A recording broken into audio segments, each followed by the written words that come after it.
Eu descobri meu marido na minha própria cama com a viúva do meu irmão. Naquele momento, algo dentro de mim morreu. Mas foi também quando a mulher que sou hoje começou a nascer. Olá, queridos. Meu nome é Camille, tenho 78 anos. E vou compartilhar com vocês uma história da minha vida que nunca pensei que um dia teria coragem de contar. Antes de começar, se você está gostando desse vídeo, não esqueça de deixar o seu like, se inscrever no canal e ativar o sininho para receber mais histórias como essa. E me conta nos comentários, de onde você está assistindo? Eu adoro saber quem são vocês. Bem, vamos voltar para 1960. Eu era uma jovem de 22 anos, cheia de sonhos, como todas as moças daquela época. Meu sonho? Casar, ter filhos e construir uma família feliz. Naquele tempo, era isso que todas nós queríamos, era o que nos ensinavam desde pequenas. Lembro-me de usar um vestido branco simples, que minha mãe ajudou a costurar. Não era nada sofisticado, mas para mim era perfeito. Rafael apareceu na minha vida durante uma festa da igreja. Alto, de olhos castanhos e um sorriso que iluminava o salão inteiro. Ele trabalhava na oficina mecânica que herdou do pai, e todos na cidade o respeitavam. 6 meses depois de nos conhecermos, ele pediu minha mão em casamento. Meu pai, um homem de poucas palavras, deu sua bênção, mas me chamou de lado e disse algo que na época me pareceu estranho. Coloque a casa no seu nome, minha filha. Homem é como o tempo, muda quando menos se espera. Seguindo o conselho do meu pai, quando compramos nossa casa na Rua das Acácias, perto da igreja, fiz questão que o registro ficasse em meu nome. Rafael não gostou muito, mas acabou cedendo. É só um pedaço de papel, ele disse. Mal sabia eu que aquele papel seria minha salvação anos depois. Nossa casa era modesta, mas tinha um terreno generoso. Nos fundos havia uma pequena construção que tinha sido de minha avó. Limpei, pintei as paredes de amarelo e instalei ali o piano Essenfelder que herdei da minha mãe. Era meu pequeno refúgio. 3 vezes por semana, aquela casinha se enchia de crianças ansiosas para aprender música. As mães esperavam nos bancos de madeira que Rafael tinha feito, tomando café e conversando sobre as novidades da cidade. Os primeiros anos de casamento foram tranquilos. Não éramos ricos, mas vivíamos bem. Eu dava aulas de piano. Ele trabalhava na oficina. À noite, sentávamos na varanda e planejávamos o futuro. Queríamos ter filhos, uma família grande. Mas os anos foram passando e os filhos não vieram. No início, isso me entristecia. Depois, aprendi a aceitar. Deus sabe o que faz, dizia minha mãe para me consolar. Em 1968, eu já tinha 30 anos e a vida parecia seguir seu curso natural, sem grandes sobressaltos. Foi quando a tragédia bateu à nossa porta. Meu irmão Antônio, 3 anos mais novo que eu, trabalhava na serraria da cidade. Um dia, uma serra circular quebrou e perdemos Antônio num piscar de olhos. Foi o dia mais difícil da minha vida até então. Ele deixou uma jovem viúva, Larissa, de apenas 26 anos, e um bebê de 8 meses, o pequeno Miguel. O velório de Antônio foi devastador. Larissa parecia uma boneca quebrada, segurando o bebê no colo, os olhos vermelhos de tanto chorar. Como vou criar nosso filho sozinha, Camille? Ela me perguntou entre soluços. Meu coração se partiu. Larissa não tinha família na cidade, tinha vindo de longe para se casar com meu irmão. Foi Rafael quem sugeriu. Eles devem vir morar conosco. Achei a ideia generosa e natural. Afinal, éramos família, e família se apoia nos momentos difíceis. Arrumamos o quarto que um dia seria de nossos filhos para Larissa e o bebê. Não era grande, mas era aconchegante, com uma janela que dava para o jardim. No começo, tudo parecia estar funcionando bem. Larissa conseguiu um emprego como assistente na escola local. Eu continuava com minhas aulas de piano na casinha dos fundos e Rafael mantinha a oficina. Aos poucos, nos ajustamos à nova rotina. Eu adorava cuidar do pequeno Miguel quando Larissa estava trabalhando. Nele, via traços do meu irmão, o mesmo sorriso, os mesmos olhos curiosos. As aulas de piano se tornaram meu refúgio.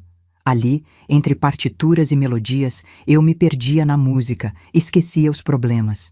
As crianças me chamavam de Professora Camille, com tanto respeito que aquecia meu coração.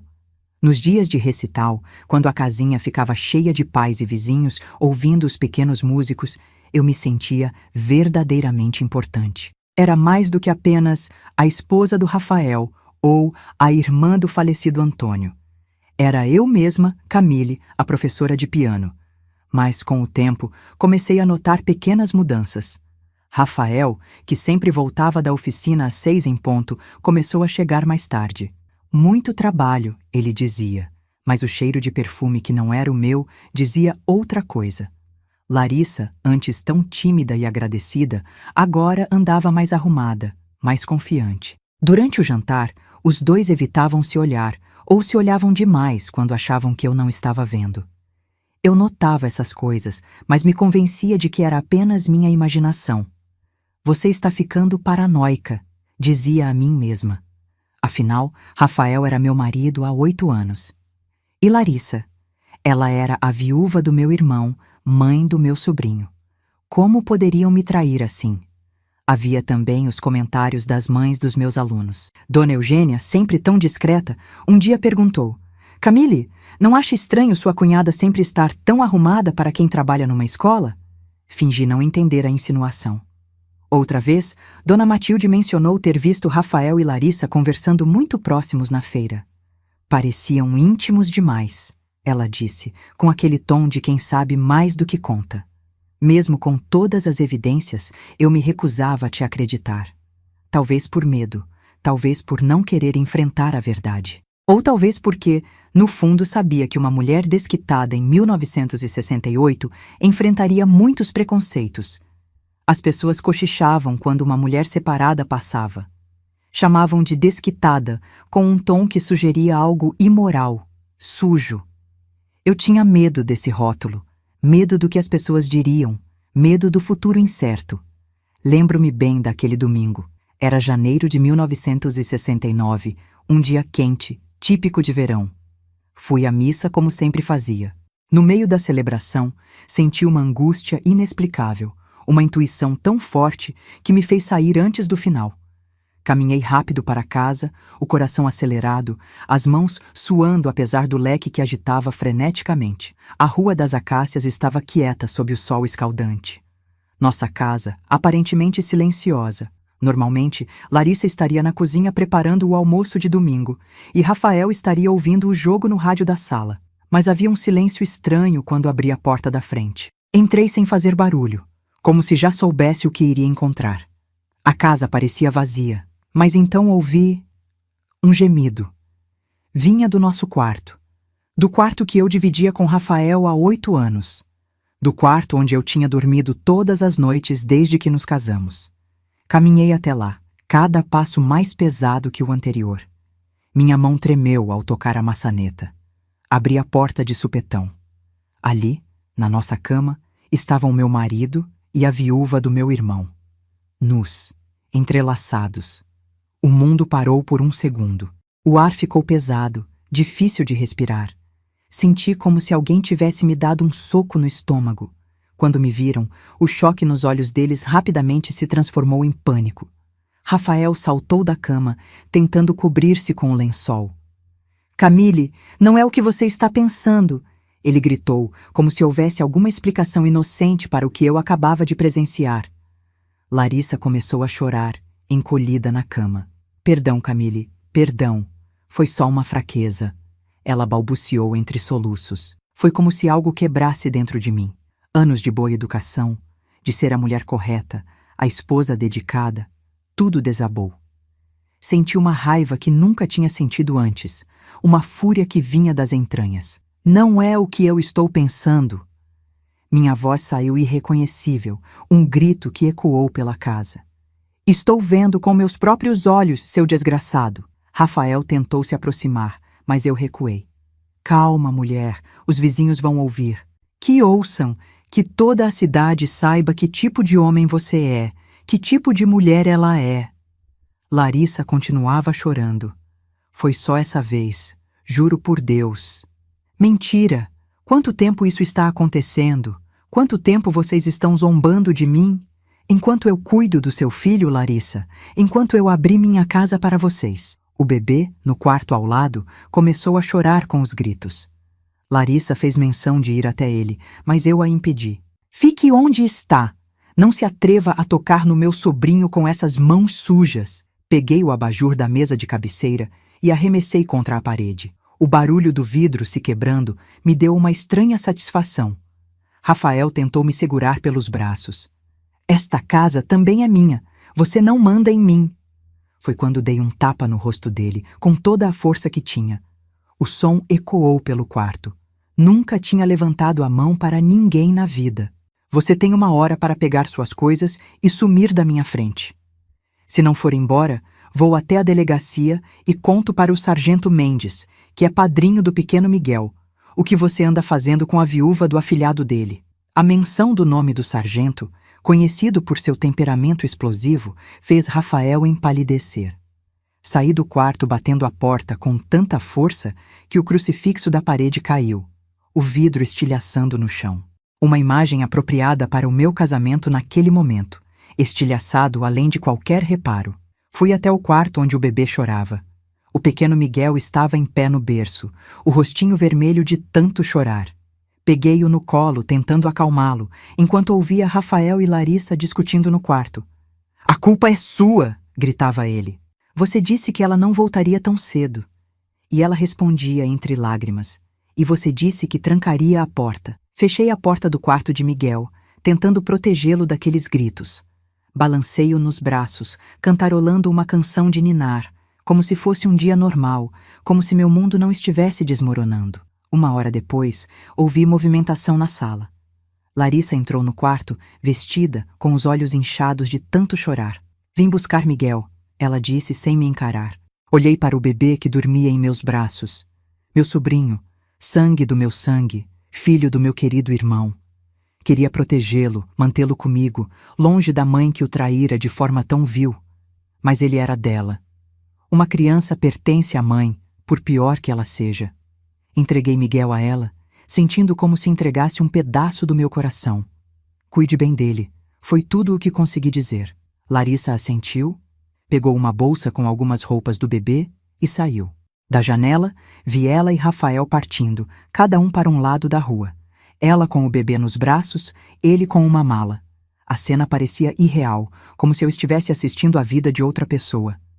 Quando a casa finalmente ficou silenciosa, caminhei até a casinha dos fundos, sentei-me ao piano e pela primeira vez naquele dia, chorei de verdade. As teclas amareladas, que tantas vezes haviam trazido alegria, agora absorviam minhas lágrimas. Toquei, sem pensar, a sonata que minha mãe me ensinou, deixando a música expressar o que as palavras não podiam. Naquela noite, deitei-me sozinha na cama de hóspedes, incapaz de dormir no leito que havia sido profanado. Olhei para o teto por horas, pensando no que faria a seguir. Sabia que, a partir daquele dia, nada seria como antes. Eu era agora uma mulher desquitada, aos 30 anos, em uma pequena cidade do interior, em 1969. As pessoas cochilhariam, apontariam, julgariam. Algumas mães provavelmente não mandariam mais seus filhos para minhas aulas de piano. Mas eu tinha minha casa, tinha minhas mãos, tinha minha música. Sobreviveria. E sobrevivi. Mais do que isso, renasci das cinzas daquele casamento que parecia amor. Mas era apenas uma ilusão. Esta é minha história. Uma história de traição, de dor, mas também de força e superação. Porque às vezes, queridos, precisamos passar pelo fogo para nos transformarmos em algo mais forte, mais valioso. Vou continuar contando para vocês nos próximos vídeos como foi minha jornada depois daquele domingo fatídico. Como reconstruí minha vida e encontrei um propósito maior. Se você quer saber o que aconteceu com Rafael, com Larissa e com o pequeno Miguel, não deixe de se inscrever no canal e ativar o sininho. E antes de eu continuar, queria agradecer por todos vocês que chegaram até aqui. Contar essa história não é fácil, mesmo depois de tanto tempo, mas sei que pode ajudar muitas mulheres que estão passando por situações parecidas. Lembrem-se, nunca é tarde para recomeçar. Após aquele domingo de janeiro, a vida como eu conhecia acabou. Acordei na manhã seguinte com os olhos inchados, a garganta doendo de tanto chorar. Por alguns segundos, tive a esperança de que tudo não passara de um pesadelo. Mas a cama vazia ao meu lado e o silêncio da casa me trouxeram de volta à realidade cruel. Naquela primeira semana, mal saí de casa. Tinha vergonha, raiva, um misto de emoções que me consumia por dentro. Cancelei todas as aulas de piano. Como poderia ensinar crianças sobre harmonia quando minha própria vida estava em completa dissonância? As cortinas permaneceram fechadas, as luzes apagadas. Me alimentava apenas quando a fome não me dava escolha. Na segunda-feira depois do ocorrido, ouvi batidas na porta. Era Dona Eugênia, mãe da pequena Laura, minha aluna mais dedicada. Pensei em fingir que não estava, mas algo me fez abrir a porta. Vim saber se está tudo bem, ela disse, com um olhar que misturava preocupação e curiosidade. Laura está com saudades das aulas. A notícia já tinha se espalhado. Eu podia ver nos olhos dela. Nada permanece em segredo por muito tempo em uma cidade pequena. Preciso de um tempo, respondi, a voz ainda rouca. Ela assentiu, colocou uma cesta com pães e doces sobre a mesa da cozinha e, antes de sair, disse algo que não esquecerei jamais. Lembre-se, Camille, que a tragédia só tem a última palavra se você permitir. As palavras de Dona Eugênia ficaram martelando em minha mente naquela noite. Eu tinha duas opções: afundar na tristeza ou erguer a cabeça e seguir em frente. Escolhi a segunda. No dia seguinte, levantei cedo, tomei um banho demorado, vesti meu melhor vestido, um azul marinho com pequenas flores brancas, e caminhei até a casinha dos fundos. Abri as janelas, deixando o sol entrar depois de dias de escuridão. Tirei o pano que cobria o piano, passei um espanador nas teclas e comecei a tocar. As notas saíam trêmulas no início, descompassadas como o meu coração, mas aos poucos encontraram seu ritmo. Retomei as aulas na semana seguinte. Para minha surpresa, quase todas as crianças retornaram. Algumas mães, no entanto, não mandaram seus filhos. Dona Clotilde, sempre tão religiosa, disse que não queria sua filha sob a influência de uma mulher desquitada. Como se minha situação fosse contagiosa. Como se eu tivesse escolhido estar sozinha. Foi nessa época que comecei a notar os olhares. Na igreja, no mercado, até na rua. Olhares de pena, de julgamento, às vezes até de interesse por parte de alguns homens que achavam que uma mulher sozinha estaria disponível para qualquer um. Uma tarde, ao voltar do mercado, ouvi Dona Gertrudes, conhecida fofoqueira local, dizendo a outra senhora: "Pobre Camille, abandonada pelo marido. Deve ter feito algo para merecer, não acha?" Engoli o choro, apertei as sacolas contra o peito e segui meu caminho. Não daria a elas o gosto de me ver derrotada. Em casa, chorei até não ter mais lágrimas. Depois, sentei-me ao piano e toquei até meus dedos doerem. A música sempre foi minha forma de exorcizar os demônios. As finanças se tornaram uma preocupação constante. Rafael não deixou um centavo, e as aulas de piano, embora continuassem, não eram suficientes. Comecei a economizar em tudo. Apagava as luzes mais cedo, reaproveitava cada sobra de comida, remendava roupas em vez de comprar novas. Num domingo, após a missa, que eu agora frequentava sentada no último banco para evitar os olhares, Dona Eugênia me abordou novamente. "Camille, preciso te contar algo. Vou me mudar para a capital em um mês. Tenho uma loja de tecidos lá, herdei do meu pai. Estou precisando de alguém de confiança para me ajudar. Alguém com bom gosto e educação. Pensei em você." Fiquei surpresa com a proposta. Deixar a cidade onde nasci e cresci, abandonar as aulas de piano, minha única fonte de renda, mas ao mesmo tempo, a ideia de recomeçar em um lugar onde ninguém me conhecesse, onde não seria a desquitada, era tentadora. "Preciso pensar", respondi, e ela entendeu. Naquela noite, não consegui dormir. Sentei na varanda olhando as estrelas, pensando em todas as possibilidades. A casa vazia parecia um lembrete constante da família que tive e perdi. Cada canto guardava memórias, algumas doces, outras agora amargas como fel. No dia seguinte, fui até o banco. A casa estava no meu nome, graças à insistência do meu pai. Descobri que poderia vendê-la por um bom valor, suficiente para recomeçar em outro lugar. A decisão foi tomada em uma semana. Colocaria a casa à venda, aceitaria a proposta de Dona Eugênia e partiria para a capital. As crianças ficaram tristes quando anunciei que as aulas terminariam em 1 mês. Prometi um recital de despedida, uma última celebração da música que nos uniu.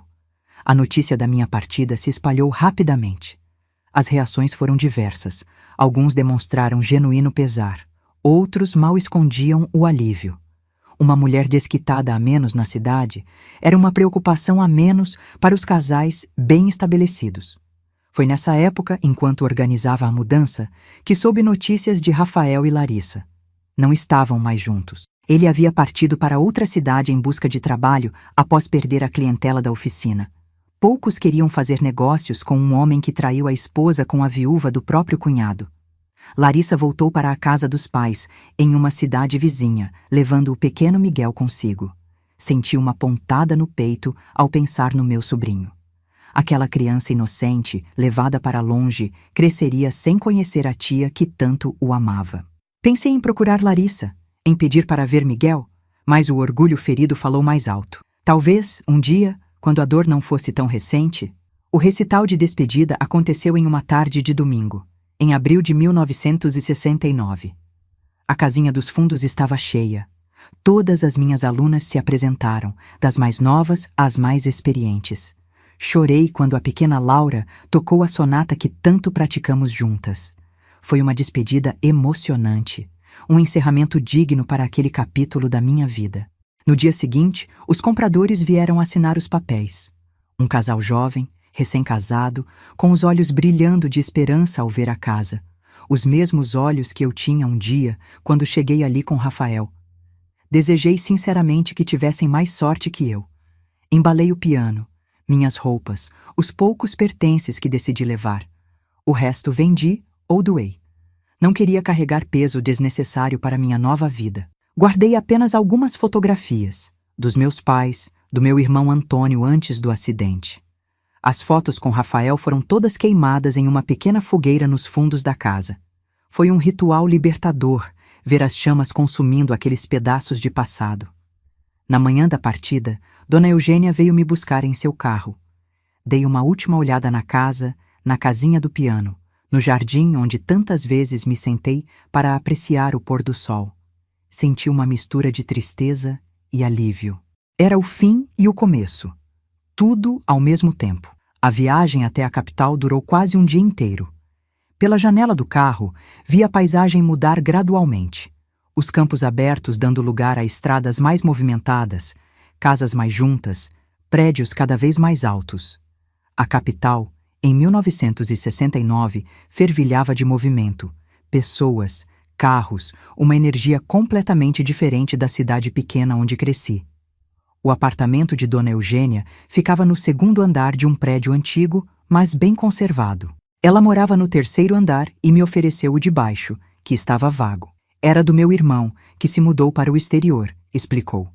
Pode ficar pelo tempo que precisar, até se estabelecer.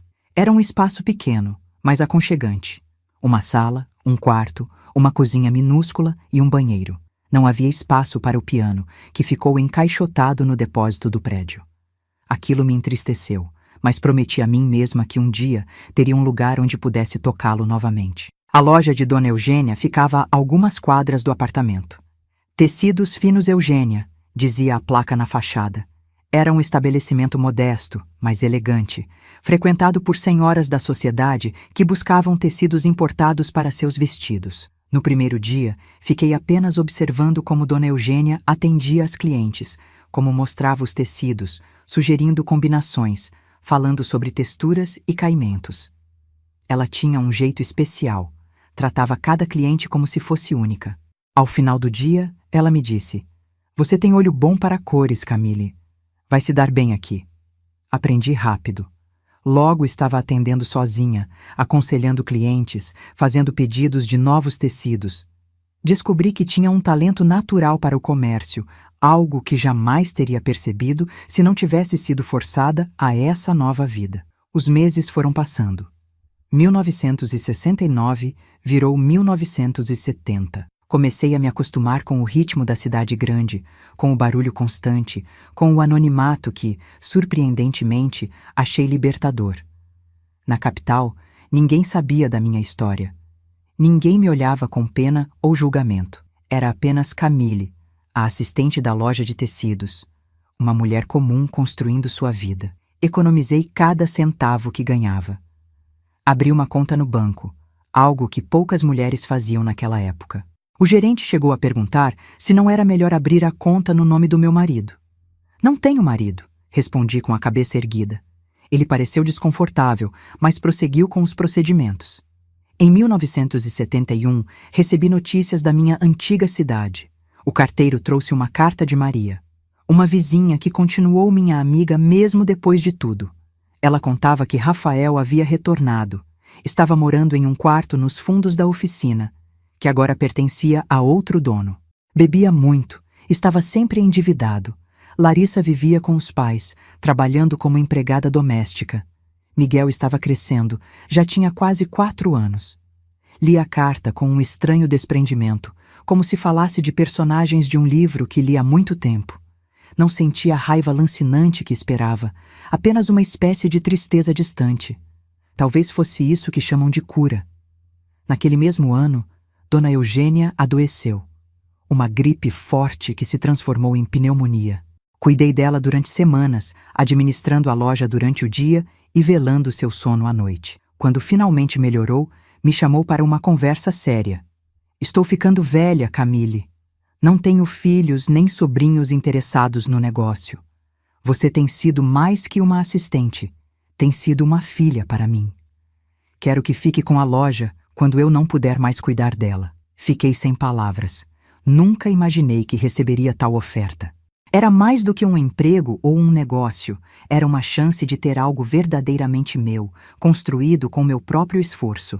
Não precisa decidir agora, ela continuou, vendo minha hesitação. Mas pense nisso, e pense também em dar aulas de piano novamente. Seu talento está desperdiçado com essas peças guardadas. As palavras de Dona Eugênia acenderam algo em mim.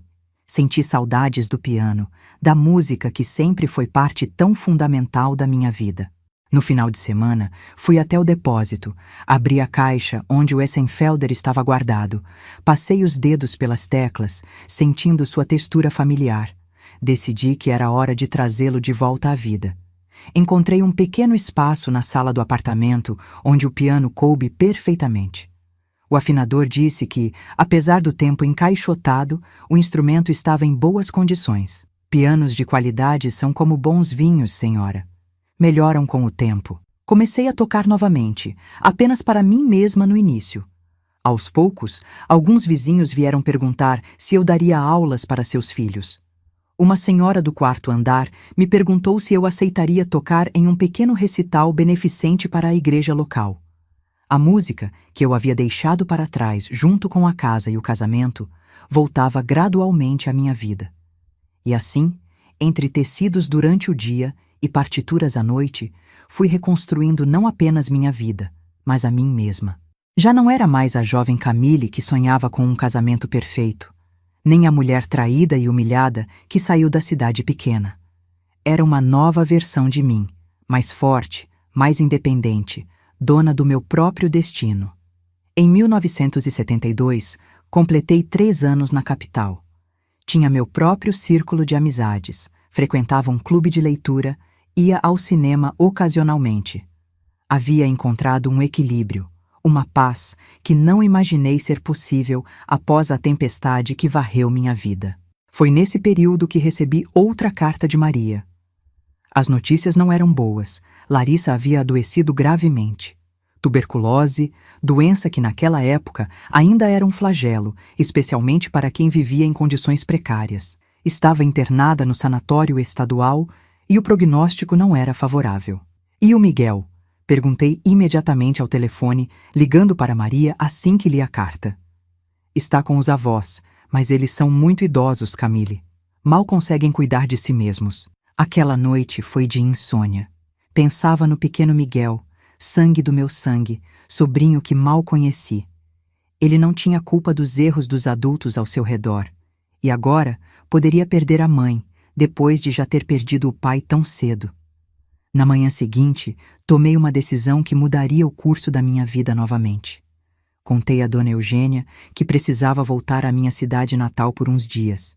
Ela entendeu, como sempre. Vá fazer o que precisa ser feito, disse, com aquela sabedoria que só os anos trazem.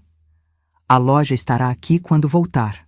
E assim, quase 4 anos depois de partir, voltei à cidade que um dia chamei de lar, com o coração dividido entre o receio de enfrentar o passado e a determinação de ajudar meu sobrinho. Mal sabia eu que aquela viagem seria apenas o começo de uma nova jornada, tão desafiadora quanto transformadora. Agora, vamos voltar para 1972, quando retornei à minha cidade natal depois de quase 4 anos. A viagem de volta foi cheia de apreensão. O ônibus percorreu estradas empoeiradas e cada quilômetro me aproximava do passado que tentei deixar para trás. Quando finalmente avistei o campanário da igreja, marco de entrada da cidade, senti um nó na garganta. Estava de volta. Desci na praça central com apenas uma mala pequena. Não planejava ficar muito tempo. Bastava resolver a situação do Miguel e voltaria para minha nova vida na capital. Mas o destino, meus queridos, tem sempre seus próprios planos. A cidade parecia menor do que eu lembrava.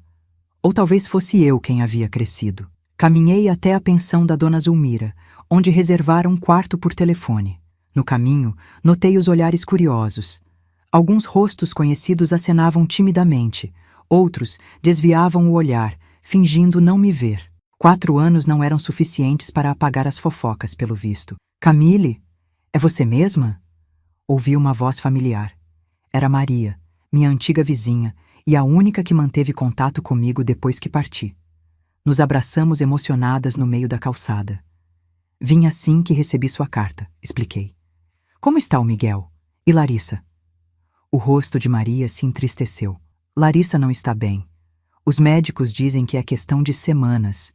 E Miguel, ele pergunta pela mãe todos os dias. Os avós estão fazendo o que podem, mas são muito idosos. Pedi para Maria me levar até os pais de Larissa. Sua casa ficava nos arredores da cidade, uma construção simples de madeira com um pequeno quintal. O senhor Joaquim, pai de Larissa, estava na varanda, o rosto marcado pelo tempo e pelas preocupações. Reconheceu-me imediatamente. A irmã de Antônio, ele murmurou sem emoção. Não era um começo promissor, mas eu não havia viajado até ali esperando tapetes vermelhos. Expliquei que vinha para ajudar, que me preocupava com Miguel. Ele está lá dentro com a avó, disse finalmente, apontando para a porta. Pode entrar. A sala era escura, cheirando a remédio e comida. Dona Olívia, mãe de Larissa, estava sentada em uma cadeira de balanço, olhando pela janela. Parecia ter envelhecido décadas em apenas alguns anos.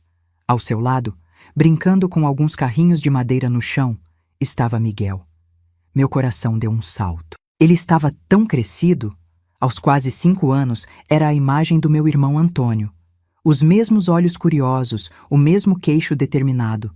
Quando me viu, ficou sério, estudando-me com olhar desconfiado. Miguel, esta é sua tia Camille, apresentou Dona Olívia, com voz cansada. Irmã do seu pai. O menino continuou me encarando, segurando firmemente um dos carrinhos, como se eu pudesse roubá-lo. Não tentei abraçá-lo ou forçar qualquer aproximação. Apenas sorri e me sentei em uma cadeira próxima. Que carrinho bonito você tem, comentei. Sabe, seu pai adorava carrinhos quando tinha sua idade. Seus olhos se iluminaram com a menção do pai. A mamãe disse que meu pai foi morar no céu. Isso mesmo. E tenho certeza que ele olha por você todos os dias. Durante aquela primeira visita, não consegui muito mais que algumas frases trocadas com o menino. Mas era um começo. Combinei com os avós de voltar no dia seguinte, e no outro, e no outro. Cada dia, Miguel se abria um pouco mais. Logo estávamos construindo castelos com blocos de madeira e desenhando juntos na mesa da cozinha. Uma semana depois da minha chegada, fui ao sanatório visitar Larissa. O lugar era sombrio, com longas fileiras de camas onde pacientes tossiam incessantemente. Encontrei-a no final do corredor, pálida como os lençóis que a cobriam, os olhos fundos em um rosto macilento. Quando me viu, seus olhos se encheram de lágrimas. Você veio, ela sussurrou com voz fraca, depois de tudo o que fiz. Sentei-me ao lado de sua cama. As palavras que planejei dizer durante anos, as acusações, os desabafos, a raiva, sumiram diante daquela figura frágil. O que restava era apenas uma mulher jovem morrendo, preocupada com o futuro do filho. Vim por Miguel, respondi sinceramente. Ela assentiu, compreendendo. Sabe, nunca me perdoei pelo que fizemos com você. Rafael, ele tinha um jeito de fazer as coisas parecerem certas, mesmo quando eram terrivelmente erradas. Não queria ouvir sobre Rafael, sobre como ele a seduziu ou qualquer justificativa. O passado era passado. O que importa agora é Miguel, cortei. Ele vai precisar de alguém quando você... Não completei a frase, mas não era necessário. Larissa sabia que estava morrendo. Meus pais são muito velhos, ela disse, entre acessos de tosse. Não vão conseguir criá-lo. E Rafael sumiu. Ninguém sabe dele há meses. Larissa segurou minha mão com surpreendente força para alguém tão debilitado. Camille, sei que não tenho direito de pedir nada a você. Mas, por favor, cuide do meu filho.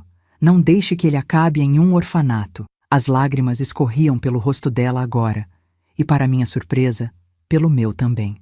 Não respondi imediatamente.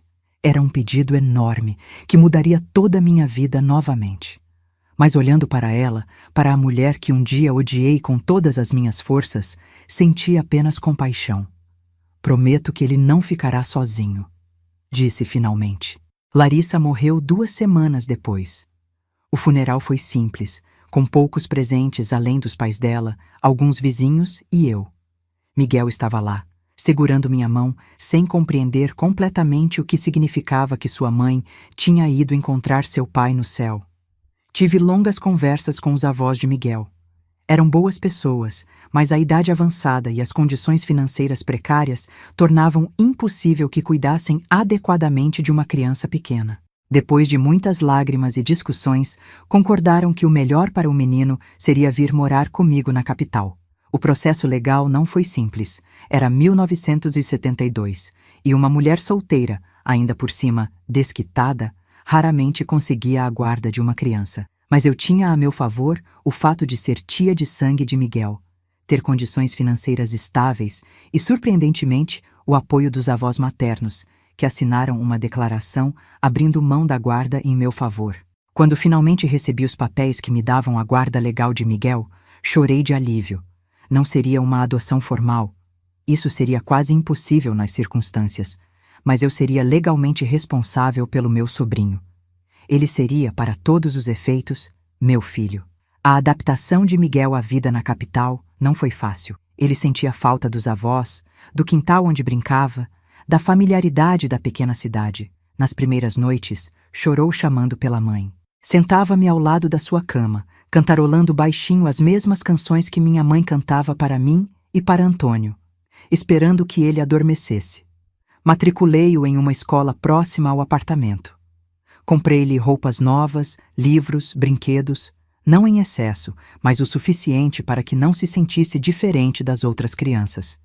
E, claro, comecei a lhe ensinar piano. No início, ele resistiu. Piano é coisa de menina, disse certa vez, com a sinceridade brutal das crianças. Sorri e mostrei-lhe fotografias de grandes pianistas homens. A partir daí, tornou-se mais receptivo. Dona Eugênia, bless her heart, tratou Miguel como um neto. Aos domingos, preparava bolos e biscoitos que ele adorava. Esta loja vai ser sua um dia, dizia a ele. Depois que sua tia se aposentar, claro. Miguel ria, sem entender realmente o que significava. A rotina que estabelecemos funcionava bem. Miguel ia para uma escola pela manhã. Depois, passava algumas horas na loja, fazendo lição de casa em uma mesinha nos fundos. Voltávamos para casa no fim da tarde, jantávamos juntos e, antes de dormir, eu lhe contava histórias sobre seu pai, meu querido irmão Antônio. Nunca mencionava Rafael. Algumas feridas são melhor deixadas fechadas. Em 1974, 2 anos após Miguel vir morar comigo, Dona Eugênia me chamou para uma conversa séria. Seu reumatismo estava piorando e ela decidira se mudar para o litoral, onde o clima era mais ameno para seus ossos doloridos. A loja é sua, Camille, disse, colocando os papéis de transferência sobre a mesa. Você a fez prosperar mais do que eu jamais consegui. É justo que seja sua agora. Tentei protestar, dizer que pagaria por ela, mas Dona Eugênia foi irredutível. Considere meu presente para você e para o menino, um futuro seguro. Foi assim que me tornei proprietária da Tecidos Finos Eugênia, que logo se tornaria Casa de Modas Camille. Expandimos o negócio, passando a oferecer não apenas tecidos, mas também roupas prontas, algo que começava a se popularizar na época. Miguel crescia saudável e inteligente. Na escola, destacava-se em matemática e ciências. No piano, embora não tivesse o dom natural que eu esperava, dedicava-se o suficiente para tocar peças simples com competência. Mais importante, era um menino feliz. Os traumas iniciais, a perda dos pais, a mudança para a capital, tudo isso parecia ter cicatrizado bem.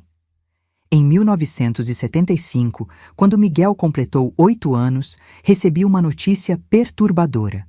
Rafael havia retornado à nossa cidade natal e estava procurando pelo filho. Maria, sempre minha informante fiel, me telefonou alarmada. Ele anda perguntando sobre o menino, Camille. Diz que quer conhecer o filho. Filho? Que audácia!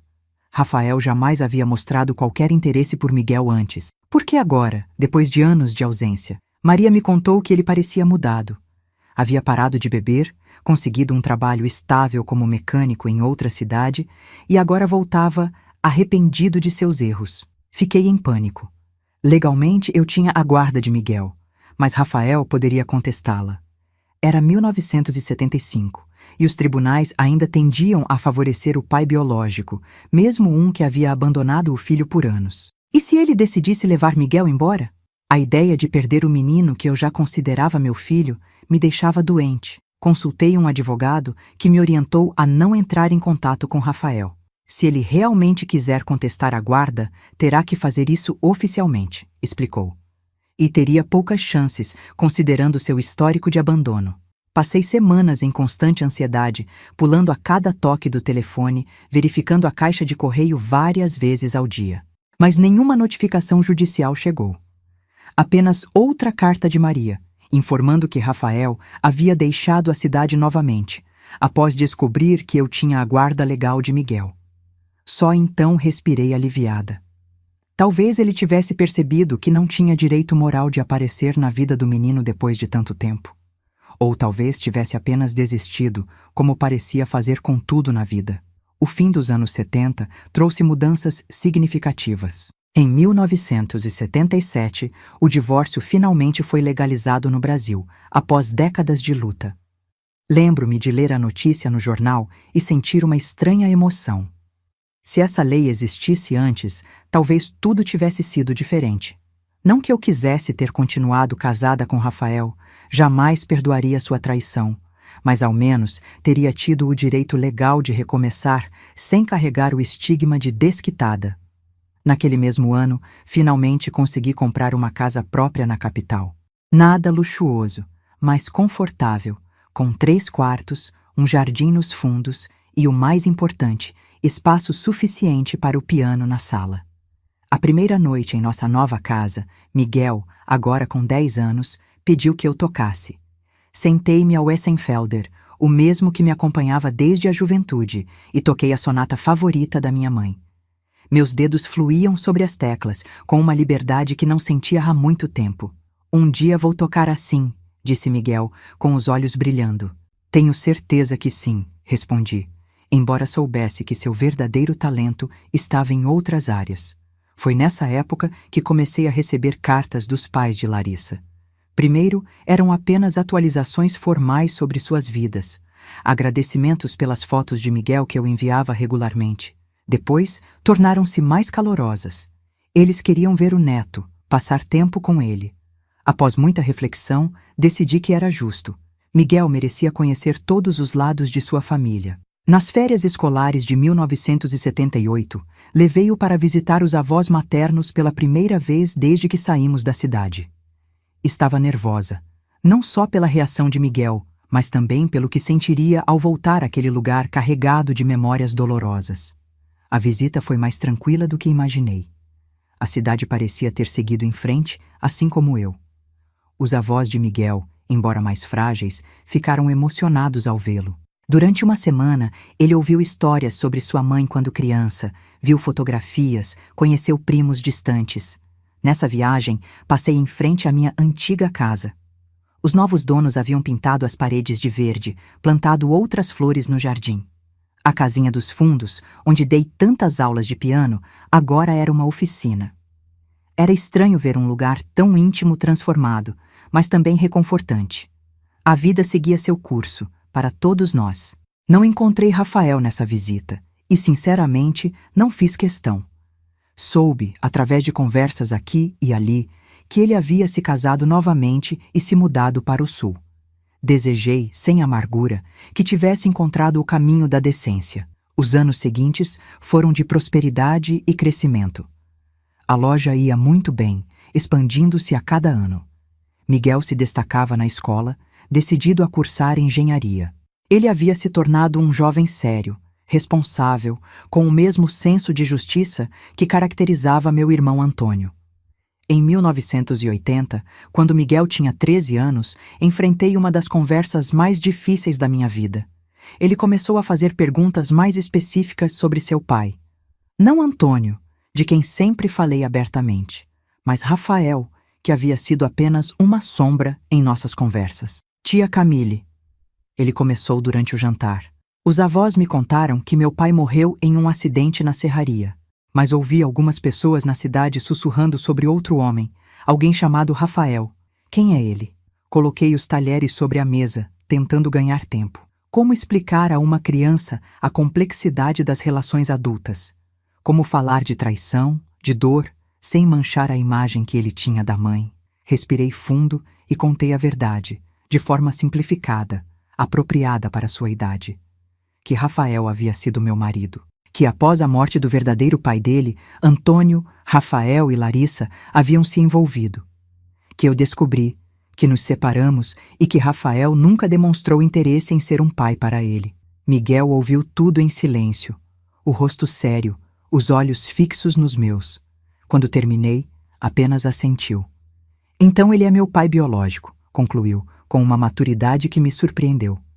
Biologicamente, sim. Mas um pai é muito mais que isso, Miguel. É quem cuida, quem ama, quem está presente. Ele refletiu por um momento. Como o tio Antônio teria sido se estivesse vivo? Exatamente, respondi, com lágrimas nos olhos. Seu pai, Antônio, teria sido um pai maravilhoso. E tenho certeza que, onde quer que esteja, ele se orgulha muito do jovem que você está se tornando. Miguel se levantou, deu a volta na mesa e me abraçou. Um gesto raro para um adolescente. Obrigado por me contar a verdade, tia Camille. E obrigado por cuidar de mim todos esses anos. Aquele momento marcou uma nova fase em nossa relação. Miguel não era mais apenas o menino que criei, mas um jovem começando a compreender as complexidades da vida, do amor, das escolhas que fazemos e suas consequências.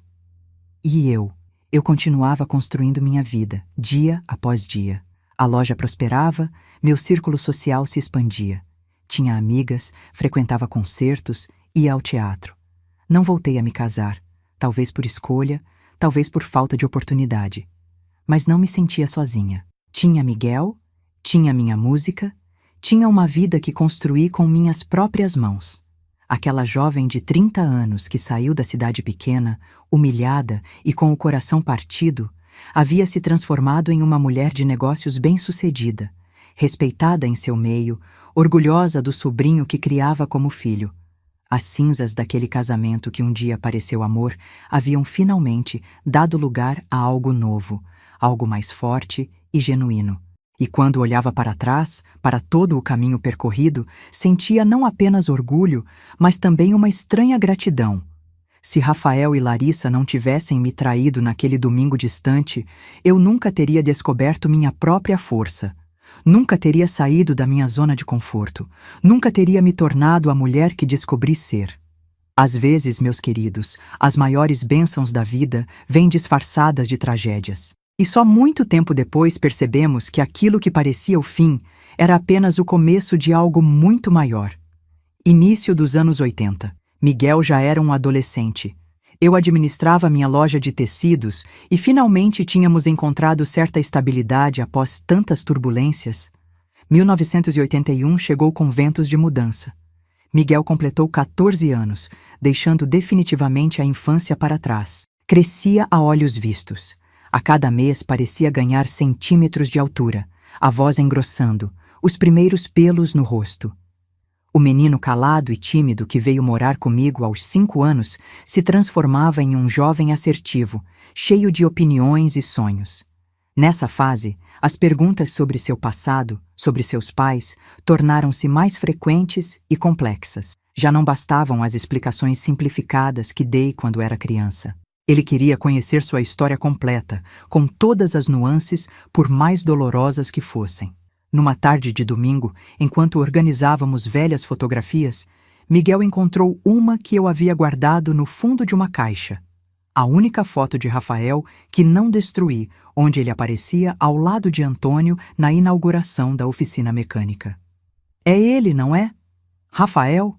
Perguntou, estudando o rosto do homem na fotografia. Sim, respondi, sentindo um estranho aperto no peito. Não era mais raiva ou dor. Esses sentimentos haviam se dissipado com o tempo. Era apenas um desconforto distante, como a lembrança de um pesadelo antigo. Ele se parece comigo, Miguel observou, com uma expressão que não consegui decifrar. Você tem muito mais de Antônio em você, respondi, apontando para o outro homem na fotografia. Tem o sorriso dele, o mesmo olhar curioso. Miguel ficou em silêncio por um momento, contemplativo. Tia Camille, você acha que um dia eu deveria procurar Rafael? Conhecê-lo? A pergunta me pegou de surpresa. Era algo que sempre temi, mas sabia que eventualmente surgiria. Miguel estava crescendo, formando sua identidade, e era natural que quisesse conhecer todas as partes de sua história. Se um dia você sentir que precisa fazer isso para encontrar respostas, para se sentir completo, eu entenderei. Respondi honestamente. Mas lembre-se que família não é apenas sangue. É amor, é presença, é quem está ao seu lado nos momentos difíceis. Ele assentiu, guardando a fotografia. O assunto não voltou à tona por um bom tempo, mas percebi que algo havia mudado. Miguel parecia mais pensativo, mais maduro de repente. A adolescência já é por si só uma fase de transformações, mas para ele, lidar com esse passado complexo trazia camadas extras de desafios. Naquele mesmo ano, a loja passou por uma grande renovação. O comércio de tecidos estava mudando. Cada vez mais mulheres buscavam roupas prontas e precisávamos nos adaptar. Contratei 2 costureiras talentosas e transformamos parte da loja em um ateliê de roupas sob medida. O negócio prosperou além das minhas expectativas. Miguel começou a demonstrar interesse pelo lado comercial da loja. Depois da escola, sentava-se comigo para revisar livros contábeis, sugerir melhorias, discutir estratégias de vendas. Tinha um talento natural para negócios que me surpreendia. Vou estudar engenharia, tia Camille. Ele me disse certa noite durante o jantar. Mas depois quero fazer administração. Podemos transformar sua loja em uma rede de lojas. Sorri, encantada com seus planos ambiciosos. Nossa loja, corrigi. E primeiro termine o ensino médio com boas notas, depois falamos sobre redes. Em 1983, recebi uma notícia inesperada. O Sr. Joaquim, pai de Larissa, havia falecido.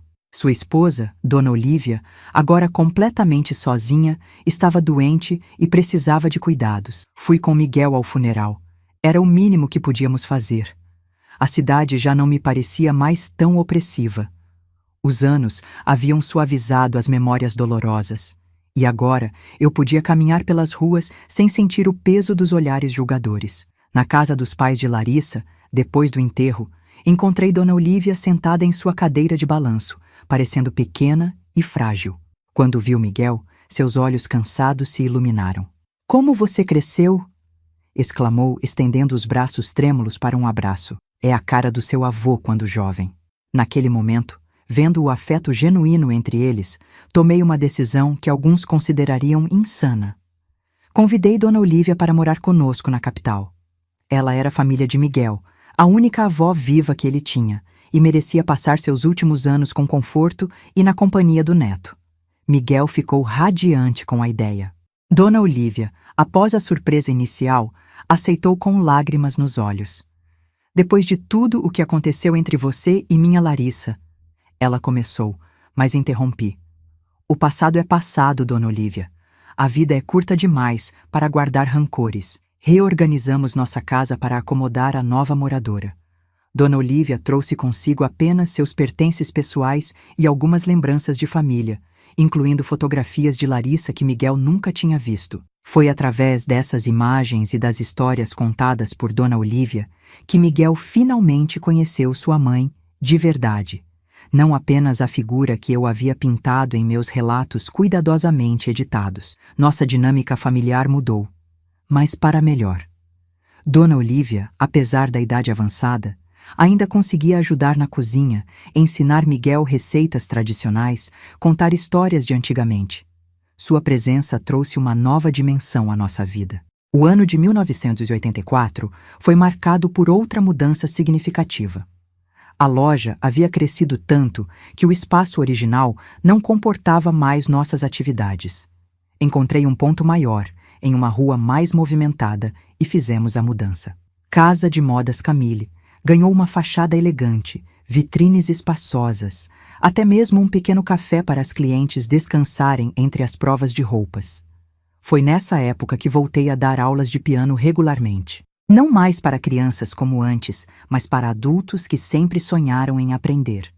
Instalei o Essenfelder em um canto da sala de estar, e 3 vezes por semana a casa se enchia de música novamente. Miguel, agora com 17 anos, preparava-se para o vestibular. Estudava com afinco. Engenharia civil na Universidade Federal era seu objetivo. Tão concentrado nos estudos que mal notava as moças que suspiravam por ele na escola ou na igreja que frequentávamos. Vai perder o bonde, meu filho, brincava Dona Olívia, sempre tentando apresentá-lo a filhas de amigas ou vizinhas. Ele apenas sorria, tímido, e voltava aos livros. Tempo para isso depois, vovó. Primeiro preciso garantir meu futuro. Em agosto daquele ano, recebi uma ligação que balançou nossa rotina tranquila. Era Maria, minha fiel amiga da cidade natal, com notícias alarmantes. Camille, achei que devia saber. Rafael está internado no hospital municipal. Teve um acidente na estrada. Está em estado grave. Fiquei em silêncio, absorvendo a informação. Não sabia o que sentir. O homem que um dia amei, que depois traiu minha confiança da pior forma possível, agora lutava pela vida em um leito de hospital. Ele perguntou por Miguel, continuou Maria. Parece que sempre soube onde vocês estavam, mas nunca teve coragem de procurá-los. Agradeci pela informação e desliguei, atordoada. O que fazer com essa notícia? Devia contar a Miguel? Ele tinha o direito de saber, de decidir se queria conhecer Rafael antes que fosse tarde demais. Mas seria justo expô-lo a esse turbilhão emocional justamente quando se preparava para os exames mais importantes de sua vida? Passei a noite em claro, debatendo comigo mesma. Na manhã seguinte, durante o café, contei a Miguel sobre a ligação de Maria. Fui direta, sem rodeios. Ele me ouviu em silêncio, o rosto sério, impossível de ler. O que você acha que devo fazer? Ele perguntou finalmente. Essa é uma decisão que só você pode tomar, respondi.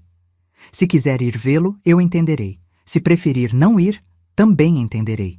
Miguel ficou em silêncio por um longo momento. Preciso pensar, disse, levantando-se da mesa. Durante 3 dias, ele esteve mais quieto que o habitual, passando horas em seu quarto, caminhando sozinho pelo bairro, tocando as mesmas notas no piano repetidamente, como se procurasse respostas nas melodias. Na manhã do 4º dia, ele entrou na cozinha enquanto eu preparava o café. Quero vê-lo, anunciou. Não por ele, mas por mim. Preciso saber quem é esse homem, preciso entender essa parte da minha história.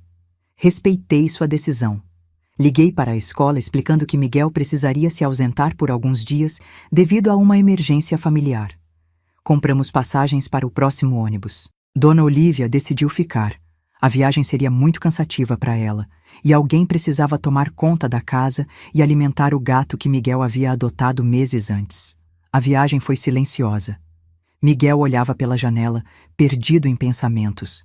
Eu tentava imaginar o que se passava em sua cabeça, que perguntas ele planejava fazer, que respostas esperava obter. Chegamos à cidade no início da tarde. Maria nos esperava na rodoviária, o rosto preocupado. "Como ele está?" perguntei, enquanto caminhávamos para seu carro. "Estável, mas ainda grave. Os médicos não sabem se vai resistir."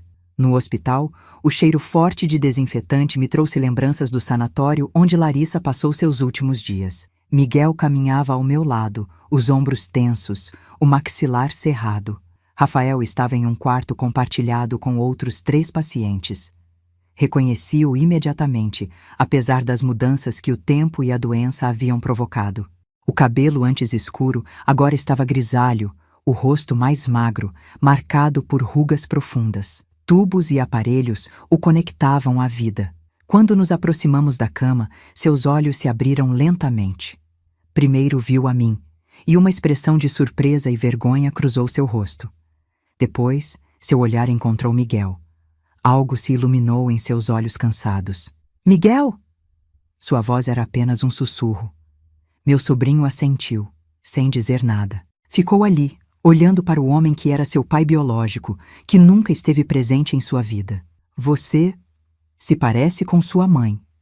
Rafael disse finalmente, as palavras saindo com dificuldade. Vi Miguel franzir o senho. Não era o que ele esperava ouvir, com certeza. "Vim porque queria ver seu rosto", Miguel respondeu, com uma frieza que me surpreendeu. "Queria saber quem é o homem que abandonou minha mãe quando ela mais precisava, que nunca se importou em me conhecer." Rafael fechou os olhos, como se as palavras fossem golpes físicos. "Eu mereci isso", murmurou. Cada palavra. O que se seguiu foi uma conversa difícil, dolorosa, mas necessária. Rafael, talvez pela proximidade da morte, foi surpreendentemente honesto. Falou sobre como sempre foi fraco, como cedeu a impulsos, como fugiu de responsabilidades. Contou sobre os anos perdidos no álcool, sobre como tentou reconstruir sua vida várias vezes sem sucesso. "Não estou pedindo perdão", ele disse. "Sei que não mereço. Só queria que soubesse que me arrependo. De tudo." Miguel ouviu tudo em silêncio, o rosto uma máscara impenetrável. Quando Rafael terminou, meu sobrinho apenas assentiu. "Obrigado por sua honestidade", disse, e saiu do quarto. Fiquei para trás por um momento, olhando para o homem que um dia foi meu marido. Não havia mais raiva em mim, apenas uma triste compreensão de como as escolhas que fazemos moldam nossas vidas de formas que jamais poderíamos prever. "Você fez um ótimo trabalho com ele", Rafael disse, quebrando o silêncio.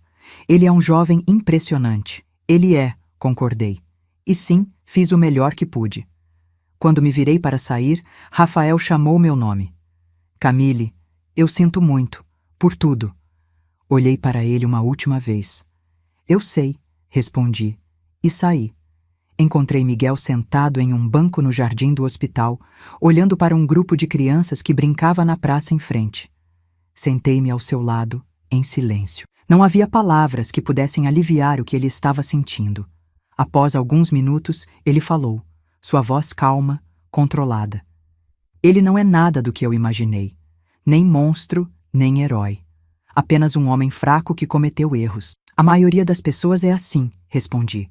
"Nem monstros nem heróis. Apenas pessoas tentando fazer o melhor que podem, às vezes falhando miseravelmente." Miguel assentiu pensativo. "Não sinto raiva dele, nem mesmo desprezo, só... nada, como se fosse um estranho. O que ele é, na verdade." "Isso é compreensível", respondi. "Ele não fez parte da sua vida. Seus verdadeiros pais foram Antônio, que lhe deu a vida, Larissa, que o amou até o fim, e eu, que tentei preencher o vazio que eles deixaram." Miguel se virou para mim, os olhos brilhando de lágrimas contidas. "Você não preencheu um vazio, tia Camille. Você criou algo novo, algo completo." Naquele momento, sob o céu aberto de nossa cidade natal, senti que um ciclo se completava. O menino que acolhi em circunstâncias tão dolorosas agora era um jovem sábio, capaz de olhar para o passado com clareza e compreensão. Ficamos na cidade por mais 2 dias. Rafael teve uma piora significativa na noite seguinte e foi transferido para a UTI. Não pudemos visitá-lo novamente. Na véspera de nossa partida, recebemos a notícia. Ele não resistiu. O funeral foi simples. Poucos presentes. Alguns colegas de trabalho. Um irmão que não víamos há décadas. Nós 2. Miguel permaneceu sério durante toda a cerimônia, respeitoso, mas distante. Era o encerramento definitivo de um capítulo de nossas vidas. Voltamos para a capital um dia depois. Dona Olívia nos esperava, ansiosa por notícias. Miguel contou tudo a ela com uma maturidade surpreendente. Ela ouviu, assentindo em silêncio, sem julgar. Ao final, apenas disse: "Que Deus tenha misericórdia de sua alma." A vida seguiu seu curso. Miguel se preparava para os exames, eu administrava a loja, Dona Olívia cuidava da casa com a ajuda de uma empregada que contratei para os trabalhos mais pesados. Éramos uma família improvável, unida não pelo sangue ou pelo destino, mas pelas escolhas que fizemos. Em dezembro de 1984, veio a grande notícia. Miguel havia sido aprovado na Universidade Federal. Primeiro lugar em engenharia civil, um feito extraordinário que nos encheu de orgulho. Comemoramos com um jantar especial, com direito a bolo e champanhe. "Isso é apenas o começo", disse ele, erguendo a taça em um brinde. "Um dia, vou construir pontes e edifícios que durarão séculos." Seus olhos brilhavam com o mesmo entusiasmo que vi em Antônio tantos anos antes, quando ele falava sobre seus sonhos.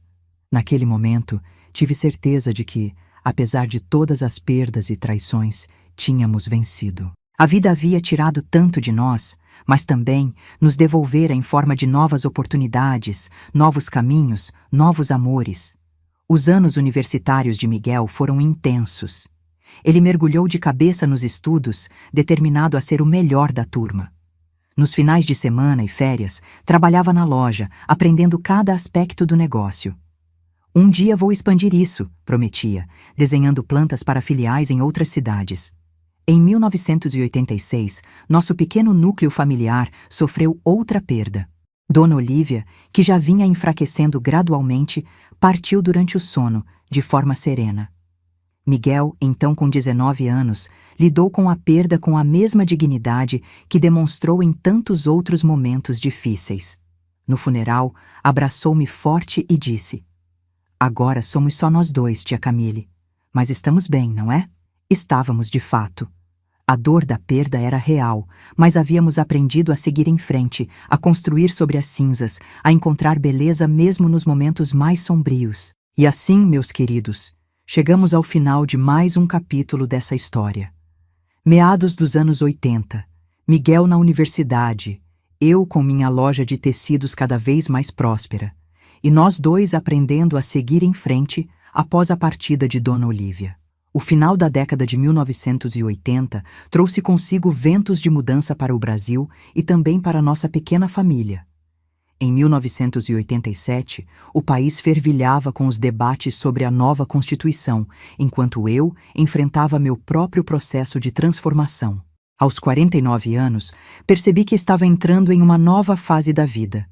Já não era mais a jovem professora de piano traída pelo marido, nem a comerciante de meia-idade lutando para criar um sobrinho órfão. Era uma mulher madura, bem-sucedida, com um negócio estabelecido e um filho, porque era assim que eu via Miguel, prestes a se formar em uma das melhores universidades do país. A casa de modas Camille havia se expandido ainda mais. Agora, ocupávamos 2 andares em um prédio comercial no centro da cidade. O primeiro andar continuava com os tecidos finos e as roupas prontas.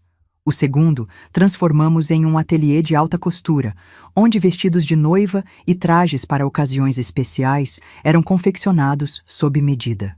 Contratei mais funcionárias, a maioria mulheres que, como eu um dia, precisavam recomeçar suas vidas após divórcios ou viuvez. "A senhora construiu mais que uma loja, construiu um refúgio", disse-me certa vez Clarice, uma das costureiras que contratei após ela se separar do marido violento.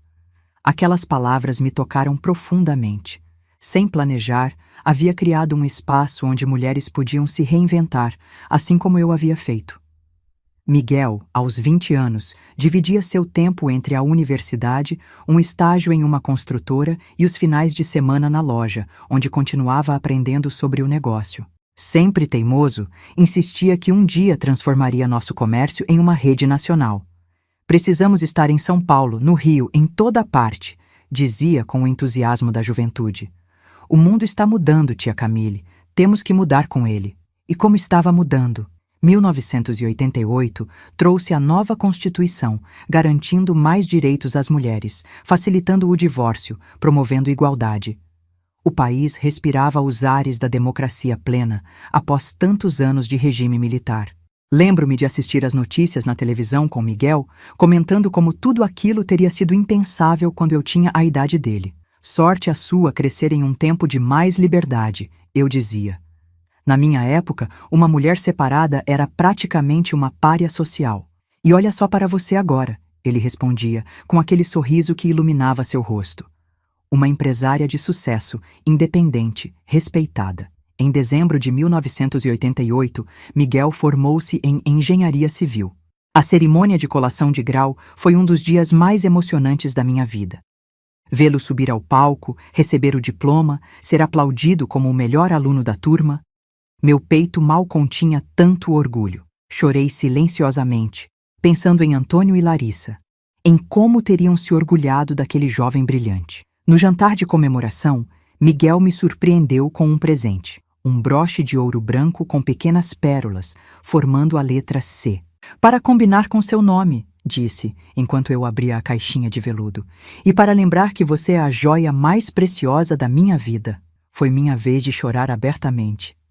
Como aquele menino pequeno e assustado que veio morar comigo havia se transformado nesse homem sensível e generoso? Apesar de todas as perdas, todas as adversidades, ele tinha crescido forte, íntegro, capaz de tanto amor. O ano de 1989 trouxe mais mudanças. Miguel foi contratado por uma grande construtora, com um salário impressionante para alguém recém-formado. Insistiu em contribuir com as despesas da casa, apesar dos meus protestos. Você já fez tanto por mim, tia Camille. Deixe-me retribuir um pouco. Foi nesse período que finalmente comecei a pensar em mim mesma, em meus próprios sonhos adiados. Por tanto tempo, minha vida havia girado em torno de sobreviver, de criar Miguel, de fazer o negócio prosperar. Agora, com tudo estabilizado, o que eu queria para mim? A resposta veio de um lugar inesperado. Durante um concerto beneficente para o qual fui convidada a tocar piano, algo que não fazia em público há décadas, conheci Eduardo, um professor de música aposentado que agora dirigia o conservatório da cidade. Seu toque é magnífico, ele comentou após minha apresentação. Muito sentimento, muita alma. Teve formação formal? Apenas algumas aulas quando jovem, respondi. Depois, a vida tomou outros rumos. Conversamos por horas naquela noite. Eduardo, viúvo há 5 anos, compartilhava meu amor pela música, pela literatura, por chás de ervas e longas caminhadas ao pôr do sol. Era um homem gentil, de fala mansa e olhos atentos, que sabia ouvir tanto quanto falar. Nosso primeiro encontro foi para um café após outro concerto. Depois, jantares, cinema, exposições de arte. Aos 51 anos, me vi vivendo algo que nunca experimentei em minha juventude. Um namoro tranquilo, maduro, baseado em respeito mútuo e interesses compartilhados. Miguel percebeu a mudança imediatamente. Você está diferente, comentou após me ver retornando de um concerto com Eduardo. Mais leve, mais feliz. Senti o rosto corar como uma adolescente. É só um amigo, tentei desconversar. Meu sobrinho sorriu, aquele sorriso que iluminava a sala inteira. Tia Camille, você passou a vida cuidando dos outros, de mim, dos pais de Larissa, das mulheres que trabalham na loja. Está na hora de alguém cuidar de você também. Suas palavras me tocaram profundamente. Talvez ele estivesse certo. Talvez, depois de tanto tempo, eu merecesse essa chance de felicidade. Eduardo e eu avançamos lentamente em nosso relacionamento. Não havia pressa. Tínhamos a sabedoria dos anos, a compreensão de que o tempo é um amigo, Não um inimigo quando se trata de construir algo significativo. O início dos anos 90 viu nossa família improvável expandir-se ainda mais. Miguel conheceu Beatriz, uma jovem arquiteta, durante um projeto da construtora. O romance floresceu rapidamente e, em 1991, eles estavam noivos. O casamento foi marcado para o ano seguinte. Ela é perfeita para você, comentei após conhecer a futura nora. Inteligente, determinada, com um senso de humor que combinava com o de Miguel, Beatriz conquistou meu coração imediatamente. Eu sei, respondeu Miguel, com aquela confiança tranquila que sempre o caracterizou. Ela me lembra você, sabia? Tem a mesma força interior. O casamento, em maio de 1992, foi uma celebração linda, embora modesta. Miguel insistiu que eu entrasse com ele na igreja. Você é minha família, disse, ajustando a gravata borboleta diante do espelho. É quem deve me acompanhar nesse momento. Caminhando ao lado dele pelo corredor da igreja, sob os olhares emocionados dos convidados, senti como se um círculo se fechasse. O menino que acolhi em circunstâncias tão dolorosas agora era um homem iniciando sua própria família. Que jornada extraordinária havíamos percorrido juntos. A recepção foi no salão paroquial, decorado com flores brancas e luzes suaves.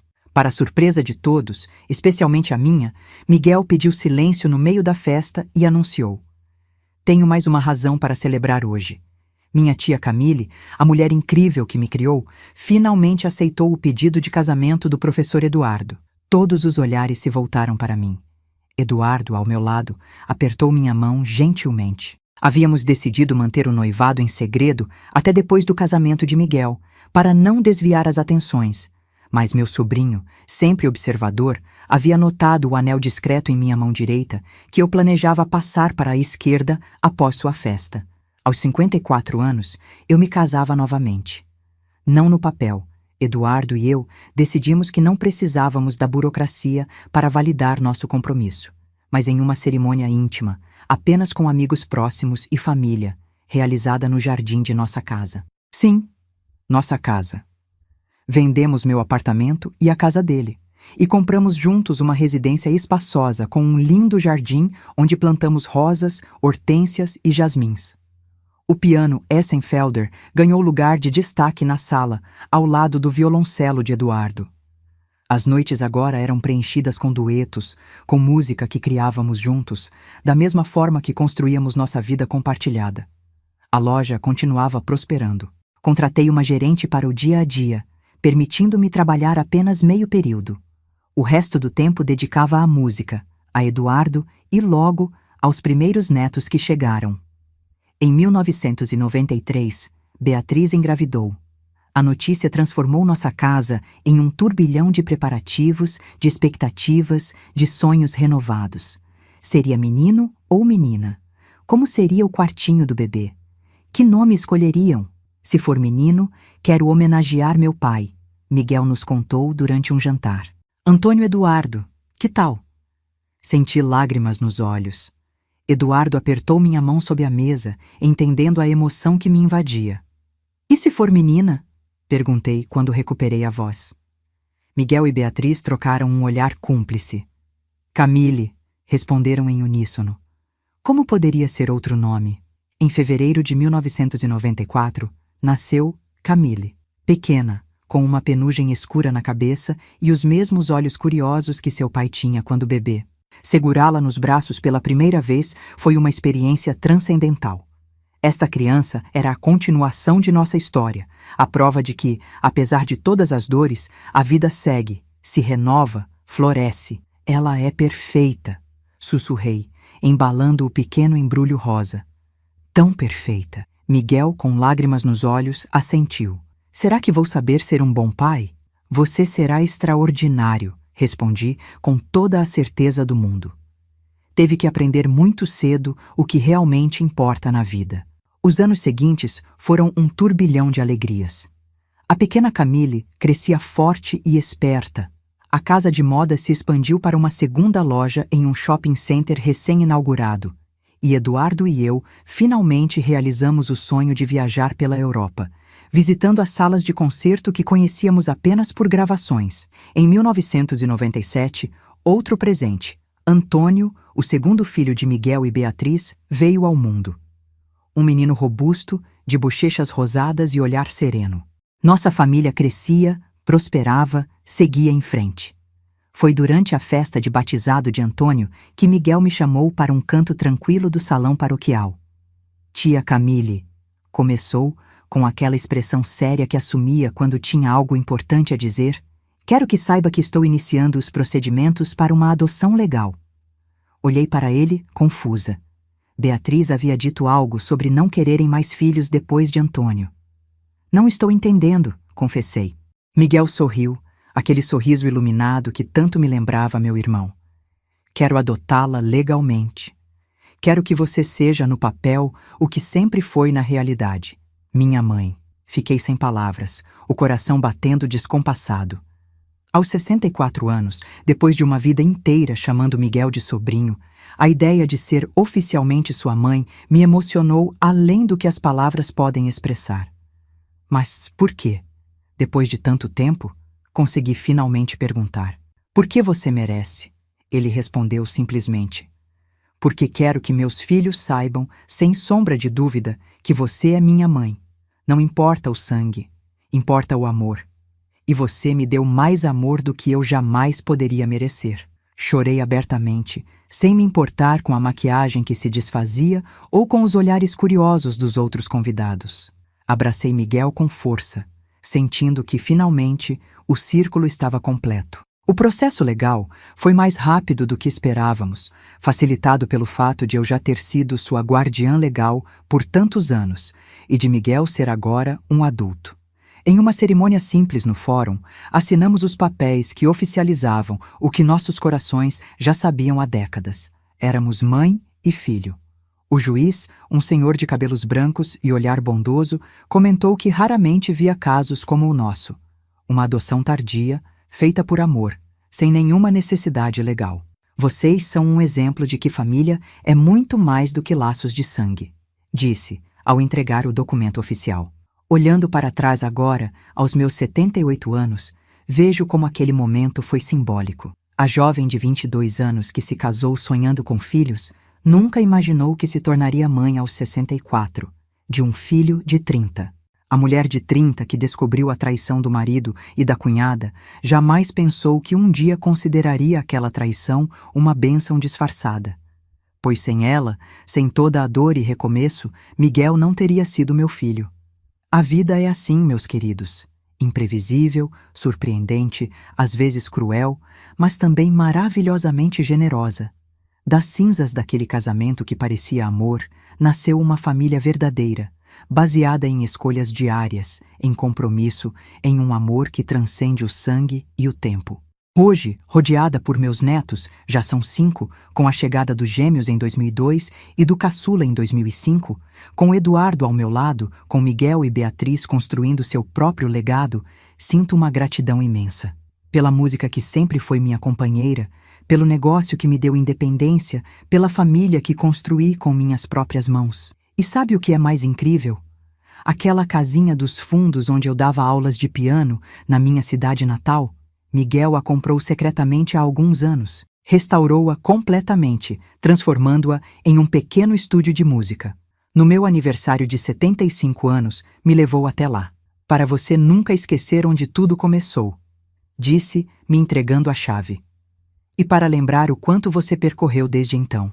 Ali, naquele espaço que testemunhou tantas lágrimas e também tanta música, toquei novamente as sonatas da minha juventude.